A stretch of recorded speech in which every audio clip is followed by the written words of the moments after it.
Six money hacks na makakatulong sa'yo sa pag-iipon. Una is magkaroon ng disiplina sa paghawak ng pera. Alam mo, lahat ng ginagawa natin based sa habit natin. Kaya kung nakasanayan mo na gumastos, walang kontrol sa pera, palitan mo na yung mindset mo at action mo. Kailangan sanayin mo yung sarili mo na uunahin mo talaga ang makaipon at magkaroon ng kontrol sa paghawak ng pera. Gawin mong saving habit.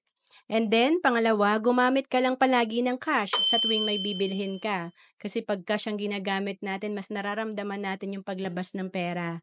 And pangatlo, magkaroon ng sistema sa pag-iipon.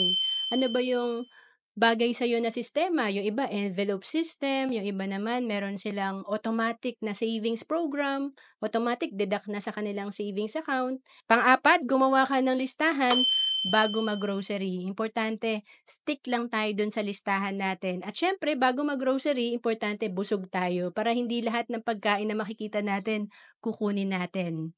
And panglima, alisin ang mga trigger sa paggastos. Example, kaya ka napapagastos kasi meron kang naka-install na app sa iyong cellphone or laptop na online para nakakapag-shopping ka ng convenient. So, alisin mo to. Or kung napupunta ka sa mall, doon ka dumadaan pa uwi, wag ka nang dadaan sa mall para hindi ka mapagastos.